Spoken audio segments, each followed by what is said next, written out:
Hello and welcome back to crazy Kaksha. तो आज हम अपनी ईवीएस की यूनिट 4 स्टार्ट करने वाले हैं जिसका नेम है current environmental issues. As we all know, आजकल इन्वायरमेंट में कितने इश्यूज चल रहे हैं, चाहे वो ग्रीन हाउस इफेक्ट हो, चाहे वो ग्लोबल वार्मिंग हो, बहुत सारे ही हमारी इश्यूज चल रहे हैं इन्वायरमेंट में। तो सबसे पहले हम सबसे पहला ही टॉपिक पढ़ने वाले हैं जिसका नाम है हमारा ग्लोबल वार्मिंग। अब हमने ना बचपन से ही पढ़ा है कि ग्लोबल वार्मिंग होती क्या है। ठीक है, तो कुछ नहीं करना है, सिंपल सा समझना है कि ग्लोबल वार्मिंग क्या होती है। देखो, ग्लोबल वार्मिंग में क्या होता है कि जो अर्थ का टेम्परेचर होता है वो बहुत ज़्यादा इंक्रीज हो जाता है, और उसका रीज़न होता है जितनी भी हमारी ग्रीन हाउस गैसेज होती हैं। ठीक है, जैसे कि CO2 हो गई, मीथेन हो गई, ठीक है, नाइट्रोजन ऑक्साइड हो गई।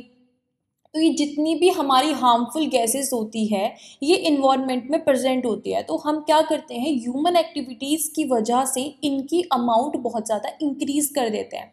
जब गैसेस बहुत ज़्यादा हो जाएंगी तो फिर क्या होगा, जब गैसेस ज़्यादा हो जाएंगी तो गैसेस जो सन की जो हीट है उसको ट्रैप करके रखेंगी, जिसकी वजह से टेम्परेचर बहुत ज़्यादा हाई हो जाएगा और उसी की वजह से ग्लोबल वार्मिंग हमारी होती है। तो सिंपल ये है कि जब ग्लोबल वार्मिंग होती है, मतलब कि सिंपल ये है कि ग्लोबल वार्मिंग ये होती है कि जब अर्थ का जो एवरेज टेम्परेचर है वो बहुत ज़्यादा बढ़ जाता है ग्रीन हाउस गैसेस की वजह से। और ये ग्रीन हाउस गैसेस जो होती हैं ये हमें पता ही है कैसे आती है, ह्यूमन एक्टिविटीज़ की वजह से। ठीक है, हम ब्रीथ करते हैं, ब्रीथ आउट करते हैं, तो ब्रीथ आउट में हम CO2 निकालते हैं। उसके अलावा भी रेफ्रिजरेटर होते हैं, इनमें भी बहुत सारी हार्मफुल गैसेस होती हैं। ठीक है, अब ये बहुत ज़्यादा इफेक्ट करती है हमारे क्लाइमेट को, इकोसिस्टम को और ह्यूमन लाइफ को। तो नाउ हम इसको थोड़ा सा और डिटेल में समझते हैं। तो सन से जो भी हीट आती है हम उसको क्या करते हैं, नेचुरली ट्रैप कर लेती है ग्रीन हाउस गैसेस और अर्थ को बहुत ज़्यादा वार्म रखती है। ठीक है, दूसरा, जितनी भी ह्यूमन एक्टिविटीज़ होती है जैसे कि burning fossil fuels, deforestation, industrial emissions, इसकी वजह से क्या होता है, ये गैसेस बहुत ज़्यादा बढ़ जाती है। और जब ये गैसेस बहुत ज़्यादा बढ़ जाती है ये बहुत ज़्यादा हीट को ट्रैप करना स्टार्ट कर देती है, जिसकी वजह से ग्लोबल वार्मिंग हमारी होती है। ये टेम्परेचर इंक्रीज कर देती है अर्थ का, ग्लेशियर्स जल्दी मेल्ट होने लगते हैं, सी लेवल राइज हो जाती है और एक्सट्रीम वेदर कंडीशंस भी होने लगती है। अब हम देखते हैं इनके कॉजेज क्या होते हैं। कॉजेज हम रीड कर चुके हैं, चाहे वो फॉसिल फ्यूल्स का बर्न करना हो, डिफॉरेस्टेशन हो, मीथेन का लाइव स्टॉक हो, या फिर राइस फील्ड्स में यूज़ करना हो, या इंडस्ट्रियल जितने भी हम एमिशन करते हैं, मतलब इंडस्ट्रीज में जितनी भी गैसेस को यूज़ करते हैं वहाँ से जो स्मोक निकलता है, धुआं निकलता है, गैसेस निकलती हैं, वो सब भी इसका ही एक रीज़न होता है। अब हम पढ़ सकते हैं कि इसके सारे इफ़ेक्ट्स क्या होते हैं। ठीक है, इफ़ेक्ट्स मैं आपको एक बार बता चुकी हूँ तो आप इसको एक बार दोबारा से पढ़ लेना। एडवांटेजेस डिसएडवांटेजेस, बस यही है, एडवांटेजेस में है कि जिन एरियाज़ में ज़्यादा सर्दी होती है, ठीक है, उन एरियाज़ में मतलब वो एरिया ज़्यादा अच्छे रहेंगे। अब एक बात आप खुद बस से बताइए, तमिलनाडु में बहुत ज़्यादा गर्मी होती है, उल्टा एग्जाम्पल लेती हूँ, वहाँ पे गर्मी कम होने लगी तो उनको अच्छा लगेगा ना। सेम ऐसा ही है कि जहाँ पे बहुत ज़्यादा सर्दी होती है या फिर बहुत लंबे टाइम तक विंटर सीजन रहता है तो उनको बहुत ज़्यादा रिलैक्स मिलता है इस वजह से, क्योंकि वहाँ पे थोड़ा सा टेम्परेचर नॉर्मल सा लगने लगता है उनको। ठीक है, गर्मी की वजह से। और हमारे साथ क्या होता है, हमको इतनी गर्मी लगने लगती है कि बैंड ही बच जाती है। डिसएडवांटेज इसका वही है कि इसकी वजह से क्रॉप फेलियर हो जाता है, हेल्थ रिस्क हो जाते हैं बहुत सारा। अब हम सेकंड टॉपिक इसका पढ़ने वाला है ग्रीन हाउस इफेक्ट। अब ग्रीन हाउस इफेक्ट जो है ना वो रिलेटेड है हमारा ग्लोबल वार्मिंग से। अब आप पूछोगे मैम कैसे वो रिलेटेड है। ठीक है, तो अब हम इजीली समझते हैं। देखो, जो ग्रीन हाउस इफेक्ट है ना वो एक नेचुरल प्रोसेस होता है। नेचुरल प्रोसेस क्यों है ये नेचुरल प्रोसेस? क्योंकि खुद से होता है। हम क्या करते हैं, हम सिर्फ गैसेस देते हैं, हार्मफुल गैसेस देते हैं। मतलब कि जितनी भी हमारी ग्रीन हाउस गैसेस होती हैं जो कि किससे आती है मैं आपको बता चुकी हूँ, जैसे कि CO2 हो गई, मीथेन हो गई, नाइट्रोजन ऑक्साइड हो गई, ये बहुत सारी हमारी क्या होती है, हार्मफुल गैसेस होती है। इनको हम बोलते हैं ग्रीन हाउस गैसेस। तो ग्रीन हाउस गैसेस का हम क्या करते हैं, एक्सेस बहुत ज़्यादा बढ़ा देते हैं एटमॉस्फेयर में। अगर इनका एक्सेस बढ़ जाएगा तो ये क्या करेंगी, अर्थ के जो टेम्परेचर है, मतलब अर्थ की जो वार्मनेस है उसको ट्रैप करके रखेगी, मतलब सन की वार्मनेस को, मतलब गर्माहट को अपना आप में ट्रैप करके रखेगी, जिसकी वजह से टेम्परेचर बहुत ज़्यादा इंक्रीज हो जाएगा और प्लैनेट बहुत ज़्यादा वार्म रहने लगेगा। ठीक है, और ये जो है ग्रीन हाउस जो है, ये इफेक्ट, ग्रीन हाउस इफेक्ट है, ये ही क्या बनाता है, ग्लोबल वार्मिंग बनाता है। अब इसके एक्सप्लेनेशन सिंपल है, सनलाइट जो है ना वो अर्थ को वार्म करती है। ठीक है, और अर्थ जो है मतलब इतनी, अर्थ भी रेडिएशंस निकालता है। आप एक बात बताओ, अगर इसमें चारों तरफ गैसेस घूमती रहेगी और गैसेस भी उस गर्मी को पकड़ के रखेगी, फिर तो बहुत ज़्यादा ही वार्मनेस बढ़ने लगेगी, अर्थ और ज़्यादा वार्म होने लगेगी। तो कहीं ना कहीं ये इफेक्ट बहुत ज़्यादा बढ़ा देगा और बहुत ज़्यादा हार्मफुल इफेक्ट करने लगेगा हमारी अर्थ पर। अब इसके कॉजेज सेम वही होती है, CO2 व्हीकल से आता है, ठीक है, और इंडस्ट्रीज से निकलता है, मीथेन है, नाइट्रस ऑक्साइड है, ओ सॉरी मैं आपको ना बार बार नाइट्रोजन ऑक्साइड बोल रही हूँ, प्लीज़ ये करेक्ट कर लेना, नाइट्रस ऑक्साइड है ये। ठीक है, प्रोनाउंसिएशन में अगर आपको थोड़ा गड़बड़ लगे तो प्लीज़ इसको थोड़ा एक बार चेक कर लेना, कभी कभी बोलते हुए गलत वर्ड्स निकल जाते हैं। ठीक है, प्लीज़ थोड़ा सा मुझे भी माफ़ कर देना। नेक्स्ट है इसके इफ़ेक्ट्स क्या होते हैं। इफ़ेक्ट्स वही है, ग्लोबल टेम्परेचर बहुत ज़्यादा राइज हो जाता है, वेदर कंडीशन बहुत ज़्यादा एक्सट्रीम हो जाता है, बहुत ज़्यादा गर्मी होने लगती है, फ्लड आने लगती है, मतलब बहुत सारी चीज़ों को इफ़ेक्ट करता है ये। सी लेवल भी राइज हो जाती है। आप एक बार पढ़ सकते हो इसके एडवांटेजेस और इसके डिसएडवांटेजेस। अब हम आ जाते हैं नेक्स्ट टॉपिक पे। हमारा नेक्स्ट टॉपिक है क्लाइमेट चेंज। अब आप खुद बताओ ये क्लाइमेट चेंज क्या होता है, हमने कितनी बार पढ़ा है क्लाइमेट चेंज क्या होता है। क्लाइमेट चेंज, पहले तो समझते हैं क्लाइमेट क्या होता है। क्लाइमेट होता है जो एक लंबे टाइम तक रहता है, ठीक है, एक कंडीशन जो लंबे टाइम तक रहती है उसको हम बोलते हैं क्लाइमेट। अब वो कंडीशन बार बार चेंज होने लगे या फिर अनप्रिडिक्टेबल होने लगे, मतलब कि हमें तो लग रहा है कि धूप निकलेगी लेकिन एकदम से बारिश हो जाए, या फिर आपने इस बार का एग्जाम्पल लो, इस बार कितनी ज़्यादा बारिश हुई है, आप सबको पता है, जो बेचारे देहरादून के लोग हैं या फिर हिल स्टेशन के लोग हैं उनको ज़्यादा पता है कि वहाँ पे कितनी बारिश हुई है, उन लोगों के मतलब इतनी फ्लड आई है। बल्कि बिजनौर, मैं बिजनौर से हूँ, बिजनौर में भी ऐसे सुनने के लिए आ रहा था कि फ्लड आने वाली है। क्यों? क्योंकि बारिश बहुत ज़्यादा हुई, मतलब क्लाइमेट ने अनप्रिडिक्टेबल, जो हमने सोचा भी नहीं था वैसा हमें रिस्पॉन्स दिया है। तो इसका भी कहीं ना कहीं रीज़न क्या होता है, इसका भी रीज़न होता है ग्लोबल वार्मिंग। ठीक है, तो फिलहाल हम पढ़ रहे थे क्लाइमेट चेंज। तो क्लाइमेट चेंज क्या होता है, एक लॉन्ग टर्म अल्टरेशन होता है अर्थ के वेदर पैटर्न में। मतलब पहले हमने क्या देखता था, पहले हम देखते थे सर्दी गर्मी, ठीक है, फिर सर्दी गर्मी बारिश, फिर स्प्रिंग का मौसम, ऑटम, ये छोटे छोटे सीजन्स होते थे। अब क्या होने लगा है, रेनी सीजन ही इतना बड़ा हो गया है, या फ्लड आ जाती है जल्दी से, जब फ्लड का टाइम भी नहीं होता जब फ्लड आ जाती है। तो कुछ चीज़ें बहुत ज़्यादा एकदम से चेंज होने लगी है, मतलब कि इसमें हमारा टेम्परेचर भी इंक्लूड हो जाता है, टेम्परेचर बढ़ने लगा है, कभी कम होने लगता है, रेनफॉल, अब आपने देखा है सर्दियाँ नहीं आ रही है, नवंबर आ गया है लेकिन सर्दी ही नहीं हो रही है प्रॉपर तरीके से, वरना कितनी सर्दी हो जाती थी। तो ये सब क्या है, हमारा क्लाइमेट चेंज है। ग्लोबल वार्मिंग भी क्या करता है, हमारा कहीं ना कहीं इफेक्ट करता है हमारे क्लाइमेट को। ठीक है, जैसे कि रेनफॉल आ जाती है, फ्लड आ जाते हैं, सूखा पड़ जाता है, ये इफेक्ट करता है हमारे एग्रीकल्चर को। अब हमने तो सोचा है बारिश पड़ेगी, हमने पानी नहीं दिया खेतों में, लेकिन बारिश ही ना हो, सोचो रेनी सीजन में, जुलाई के सीजन में बारिश ना हो। ठीक है, तो कहीं ना कहीं जो हमारा क्लाइमेट चेंज है वो इफेक्ट करता है हमारे एग्रीकल्चर को, वाटर रिसोर्सेज को, इकोसिस्टम को। ठीक है, अब इसके कॉजेज हम सबको पता ही है, इसके कॉजेज क्या होते हैं, burning of fossil fuels, deforestation, agriculture बेकार हो जाता है, मतलब डिफॉरेस्टेशन, बाकी इंडस्ट्रियल एंड एग्रीकल्चर एमिशंस। ठीक है, अब इसके इफेक्ट्स हमको पता है, क्या इफेक्ट्स होते हैं इसके, extreme weather events, crop failure, food insecurity and rise sea level.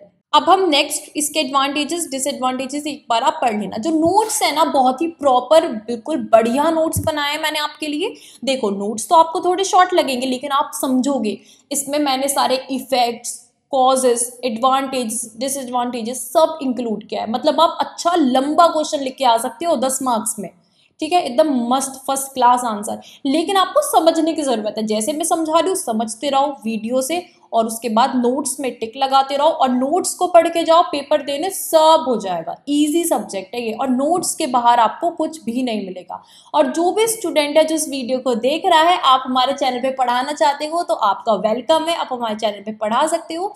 बस आपको नीचे एक फॉर्म है, उस फॉर्म को फिल करना है, एक डेमो वीडियो अटैच करनी है और फिर आप हमारे चैनल पे पढ़ा सकते हो और उसके आपको पैसे मिलेंगे। ठीक है, आपकी अर्निंग भी हो जाएगी, आपकी नॉलेज भी शेयर हो जाएगी और बाकी लोगों की हेल्प हो जाएगी। तो next topic is acid rain. अब ये एसिड रेन क्या होता है? आप सबने मम्मियों से सुना होगा, मम्मियाँ क्या कहती हैं जब पहली बारिश होती है कि पहले बारिश में नहीं नहाना है। क्यों नहीं नहाना है? क्योंकि वो हार्मफुल होती है, क्योंकि वो एसिड रेन होती है। अब देखो, अब एसिड रेन बहुत ज़्यादा होने लगी है। अब क्यों होने लगी है? अब आप खुद सोचो, नाम से क्या लग रहा है? एसिड रेन मतलब जिस बारिश में एसिड हो। अब एसिड कैसे होगा? जब हार्मफुल गैसेस वाटर के साथ रिएक्ट करने लगती है एटमॉस्फेयर में, मतलब ऊपर एटमॉस्फेयर लेवल पे जो वाटर है, जो क्लाउड्स ने वाटर लिया हुआ है, उस वाटर के साथ जब गैसेस रिएक्ट करने लगती है और रिएक्ट करके एसिड फॉर्म करती है, उस एसिड को और मतलब उस बारिश में जो वो एसिड आता है उसको हम एसिड रेन बोलते हैं। ठीक है, एसिड रेन एक तरीके की रेनफॉल होती है जिसका पीएच होता है 5.6 के बिलो होता है। ठीक है, और ये कैसे फॉर्म होती है? जब सल्फर डाइऑक्साइड और नाइट्रोजन ऑक्साइड आपस में रिएक्ट करती है, किसके साथ? वाटर के साथ। ठीक है, वो क्या फॉर्म करती है? एसिड रेन फॉर्म करती है। अब आप नाम से बताओ, एसिड मतलब कि एसिड रेन है, अब आप खुद से सोचो, जो एसिड रेन है वो कितनी हार्मफुल होगी हमारे लिए, कितनी ज़्यादा हार्मफुल होगी। प्लांट्स को बेकार कर देगी, हमारी स्किन को बेकार कर देगी। ठीक है, क्रॉप्स को ख़राब कर देगी, फील्ड मतलब कि फार्मर्स की क्रॉप को, फील्ड्स को, ठीक है, एक्वेटिक एनिमल्स को, सबके लिए ही बहुत ज़्यादा हार्मफुल होती है। अब एक्सप्लेनेशन सिंपल ही है। SO2 कहाँ से आता है? नाइट्रोजन ऑक्साइड कहाँ से आती है? इंडस्ट्रीज से आती है, व्हीकल से, पावर प्लांट से। और ये गैसेस क्या करती है? वाटर के साथ रिएक्ट करके क्या कर देती है? फॉर्म करती है एसिड रेन, जो कि बहुत ज़्यादा हार्मफुल होती है, जो क्या करती है? डैमेज करती है सॉइल को, क्रॉप्स को, फॉरेस्ट को, एक्वेटिक लाइफ को और भी बहुत सारी चीज़ों को। ये जानबूझ के मैंने थोड़ा सा रिपीटेड रखा है जिससे कि आप लेंथ बढ़ा सके अपने आंसर की, क्योंकि पहले बच्चों के कमेंट आ रहे थे कि थोड़ा सा शॉर्ट है, आंसर नहीं लिख पाते हैं, नोट्स थोड़े से शॉर्ट हैं, तो थोड़े लॉन्ग नोट्स मैं प्रोवाइड कराऊं। लेकिन कंटेंट वो सेम ही होता है। अगर आप एक बार समझ लोगे, अच्छे से नोट्स को पढ़ लोगे, तो आप खुद से कितना भी लंबा आंसर लिख सकते हो। ठीक है, इसके कॉजेज क्या होते हैं? इंडस्ट्रियल एमिशंस और vehicle exhaust, burning fossil fuels, ये इसके क्या होते हैं? कुछ मतलब कि इसके कॉजेज होते हैं। अब हम देखेंगे इफेक्ट्स क्या होता है। इफेक्ट वो ये फॉरेस्ट को डैमेज कर देता है, इक्वेटिक लाइफ को ख़राब कर देता है, बिल्डिंग्स में जंग लगने लगते हैं, जल लगने लगता है बिल्डिंग्स में, और भी बहुत सारे इसके कॉजेज इफेक्ट्स होते हैं, और भी बहुत सारे इसके इफेक्ट्स होते हैं। अब हम पढ़ते हैं एडवांटेज और डिसएडवांटेज। एडवांटेज इसका कुछ भी नहीं है, ये पूरी ही खराब है, और डिसएडवांटेज हमने इतने सारे पढ़ लिए हैं तो अब और क्या ही पढ़ें। ठीक है, now the fifth one is ozone layer formation and depletion. याद है मुझे, तो देखो बचपन में याद है, मैम बताती थी कि जो ओजोन लेयर है वो बहुत ज़्यादा इंपॉर्टेंट लेयर होती है हमारे अर्थ एटमॉस्फेयर की। मतलब कि ये हमारे एक एटमॉस्फेयर जो होता है अर्थ के चारों तरफ, उसी एटमॉस्फेयर की एक लेयर है जिसका नाम होता है ओजोन लेयर। ये सबसे ज़्यादा इंपॉर्टेंट लेयर होती है। क्यों? क्योंकि ये गैस से बनी होती है, मतलब गैसेस से बनी होती है, और ये प्रोटेक्ट करती है हमको यूवी रेज से। हम सबको पता है, सब सनस्क्रीन लगाते हैं आजकल, लड़का हो लड़की हो। क्यों? क्योंकि हमें सन रेज से बचना है, हमारी स्किन ना डैमेज हो। अब आप खुद बताओ, अगर बहुत ज़्यादा हार्मफुल रेज आने लगे सन की, जो सनस्क्रीन भी ना प्रोटेक्ट कर पाए हमारी स्किन को, तो वो क्यों होगा? क्योंकि ओजोन लेयर का डिप्लीशन होता जा रहा है। ठीक है, अब आप समझते हैं सबसे पहले ओजोन लेयर बनती कैसे। तो ओजोन लेयर जो होती है ना, उसके अंदर O3 होता है। ठीक है, ये प्रोटेक्ट करती है हमारे अर्थ को हार्मफुल यूवी रेज से। अब हम सबको पता है यूवी रेज कहाँ से आती हैं। यूवी रेज हमारी सन से आती हैं। अब वो जो यूवी रेज होती है बहुत ज़्यादा हार्मफुल होती है ह्यूमन बींग्स के लिए, प्लांट्स के लिए, क्रॉप्स के लिए, एक्वेटिक एनिमल्स के लिए, सबके लिए ही, सॉइल के लिए, सबके लिए बहुत ज़्यादा हार्मफुल है। तो जो हमारी ओजोन लेयर है वो प्रोटेक्ट करती है यूवी रेज से हमारी अर्थ को। अब क्या हो रहा है? धीरे धीरे जो गैसेस होती हैं, जो हार्मफुल गैसेस होती हैं, उनकी वजह से हमारी जो ओजोन लेयर है उसका डिप्लीशन होता जा रहा है, मतलब कि वो कहीं ना कहीं ख़राब होती जा रही है लेयर, ठीक है, जगह जगह से टूटती जा रही है, या फिर जो भी आप समझ लो कि मतलब कहीं ना कहीं वो घटती जा रही है लेयर, ठीक है। और वो उतनी ज़्यादा प्रोटेक्शन नहीं दे पा रही हमारी अर्थ को जितनी वो पहले देती थी, जब हमारे ह्यूमन एक्टिविटीज़ की वजह से ज़्यादा हार्मफुल गैसेस नहीं थी। अब आपने सुना होगा बचपन में, देखो मुझे तो बचपन का याद है, हमारी मैम बताती कि रेफ्रिजरेटर में एक बहुत हार्मफुल गैस होती है, ठीक है, वो गैस मेन कॉज होता है ओजोन लेयर का डिप्लीशन का। लेकिन सबके घर फ्रिज है, ठीक है, सबकी यहाँ से वो हार्मफुल गैस निकल रही है, तो कहीं ना कहीं वो ही इफ़ेक्ट करती है हमारी ओजोन लेयर को। अब एक्सप्लेनेशन सेम ही है, एक CFCs, ये है वो गैस CFCs है, जो कि रेफ्रिजरेटर से और इंडस्ट्रीज केमिकल मतलब बहुत सारी जगहों से आती है, एमिट होती है, और उसके बाद ये क्या करती है, डिस्ट्रॉय करती है हमारी ओजोन लेयर को, ओजोन लेयर के मॉलिक्यूल्स को। कॉजेज हमें पता है इसका, इफेक्ट्स इसका, स्किन कैंसर, आंखें खराब, आंखें डैमेज कर देती है, ठीक है, इम्यूनिटी रिड्यूस करती है, क्रॉप को डैमेज कर देती है, और इक्वेटिक इकोसिस्टम को भी हार्म करती है। एडवांटेजेस डिसएडवांटेजेस दोनों आप एक बार रीड कर सकते हो। Now the next topic is population growth and automobile pollution. Population growth, अब इसको तो क्या ही समझाऊं और कैसे ही समझाऊं, आप खुद बताओ। मतलब इंडिया ने चाइना को पीछे छोड़ दिया पॉपुलेशन में। सोचो, चाइना नंबर 1 पे थी, अब इंडिया नंबर 1 पे आ गई है, इतनी पॉपुलेशन बढ़ रही है। पॉपुलेशन बढ़ रही है तो हर कोई अपनी नई बाइक बढ़ रही है। इनडायरेक्टली अगर देखा जाए, जितनी पॉपुलेशन बढ़ रही है उतनी बाइक बढ़ी है। अगर किसके घर में 2 लड़कियां हैं, 2 लड़कियां हैं, तो दोनों लड़कियों के पास अलग स्कूटी होगी, तो लड़कों के पास अलग बाइक होगी। बहुत सारे लड़के कमेंट में या लड़कियां कमेंट में बोलेगी नहीं नहीं मेरे पास तो एक है, मैं अपनी बहन के साथ शेयर करती हूँ। चलो आप करते हो, लेकिन बहुत सारे केसेस में ऐसा है कि अगर घर में 4 लोग हैं तो चारों के पास अलग अलग व्हीकल्स है, ठीक है। तो जितनी ज्यादा व्हीकल्स होगी उतना ज्यादा पॉल्यूशन होगा, क्योंकि उतना ज्यादा उसके अंदर से धुआं निकलेगा, जितना धुआं निकलेगा उतना एयर पॉल्यूशन होगा, ठीक है। तो कहीं ना कहीं जो ऑटोमोबाइल पॉल्यूशन है वो कनेक्टेड होता है हमारी ग्रोइंग पॉपुलेशन से। एक्सप्लेनेशन यही है, अर्बनाइजेशन होता जा रहा है, शहर बनते जा रहे हैं और बहुत ज़्यादा डेवलपमेंट होता जा रहा है, साथ साथ में इकोनॉमिक ग्रोथ भी बहुत बढ़िया हो रही है। जितनी इकोनॉमिक ग्रोथ हो रही है उतनी लोगों के पास पैसा आ रहा है, पैसा आ रहा है तो नई नई व्हीकल्स आ रही है, और जितनी व्हीकल्स आ रही है उतना ट्रैफिक हो रहा है, और ट्रैफिक से उतना ही धुआं निकल रहा है और उतना ही एयर पॉल्यूशन हो रहा है, ठीक है। इफेक्ट्स आप पढ़ सकते हो, इसके कॉजेस पढ़ सकते हो, ठीक है, बहुत इजी है। एडवांटेज डिसएडवांटेजेस पढ़ सकते हो। Now start the next point, and the next point is burning of paddy straw. अब बहुत सिंपल सा बताती हूँ आपको, बहुत सारे लोग जो वीडियो देख रहे होंगे वो फार्मर होंगे। फार्मर इन द सेंस कि उनके जो मतलब फादर होंगे या फिर उनकी जो फैमिली होगी उनमें कोई ना कोई फार्मर होगा। तो जो फार्मर होगा, ठीक है, तो उसको भी पता होगा क्या होता है। आपने देखा होगा कई बार, मैं बताती हूँ, मैं भी फार्मर, मेरे पापा भी फार्मर, आई मीन तो मैं भी फार्मर फैमिली से हूँ। तो आपने देखा होगा कि जब गन्ना होता है उसको ईख बोलते हैं, तो जब ईख है, ईख तो ऐसे छीलते हैं तो उसमें से पत्तियां निकलती हैं, तो वो पत्तियां क्या होता है लास्ट में, अब तो बहुत कम होने लगा लेकिन होता है जनरली, ठीक है। तो वो जो पत्तियां होती है, जब वो खेत में बहुत ज्यादा इकट्ठी हो जाती है, सारा गन्ना चला जाता है, लास्ट में क्या करते हैं, उसमें आग लगा देते हैं। अब वो जो आग लगाया उसकी वजह से आप खुद सोचो कितना एयर पॉल्यूशन हुआ होगा, बहुत ज़्यादा एयर पॉल्यूशन होगा।